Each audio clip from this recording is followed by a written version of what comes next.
Okay folks, I hope my voice comes out over this tractor running. I just wanted to make a quick video talking about a little bit about water bars. I'll show you some good ones here in another video. But this is one where here's our main road coming across here. And basically the water bar that was there blew out. So essentially you have a mound of dirt at an angle here that will catch the water when it comes down off the road and pull it into what this is, which is called a turnout.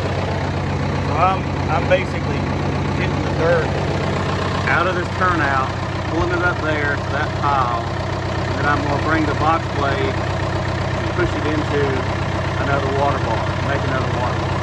It's not going to be perfect, but I'm going to seat it down, and hopefully it'll hold and, you know, the water will go this way instead of, we did have a little bit of a dirt build up here and it was pushing the water down the road. So I just wanted to make a quick video about this.